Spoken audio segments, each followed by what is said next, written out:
Hey all, I'm Ben, otherwise known as Chromus from gamerfill.com, and in this video I'll be going through most of the Warlock changes.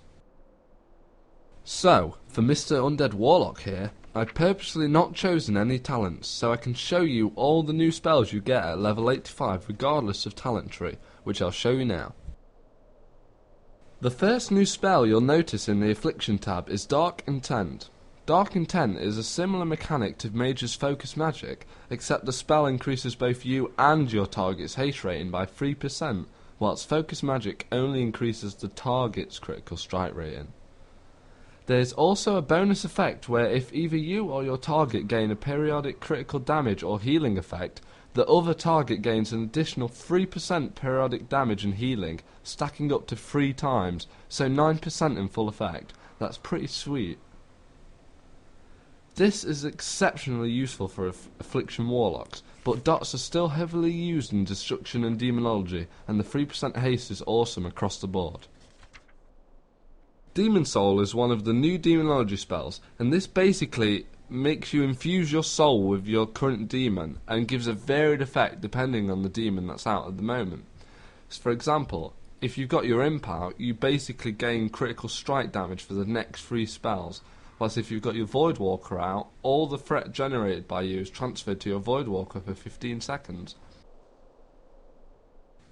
The next new Demonology spell is Soul Harvest, which is basically the new bread and butter of Warlocks. As we no longer have consumable soul shards, we have to regenerate them somehow out of combat, either using Soul Harvest, which regenerates both soul shards and health, or, if you're Destruction, you can use Shadow Burn, and if that kills a target, you regenerate all 3 of your soul shards back.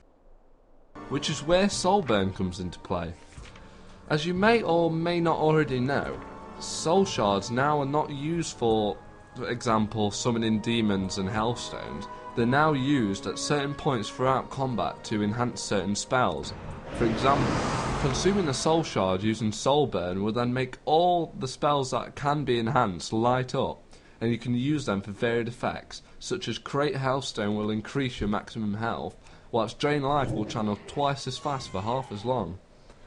One of the more noticeable ones is a bit of a Pom Pyro effect, where if you use Soul Burn you get an instant cast Soulfire, which is pretty sweet. Warlocks also now have Summon Infernal and Summon Doomguard more refined, so they can actually be used in combat.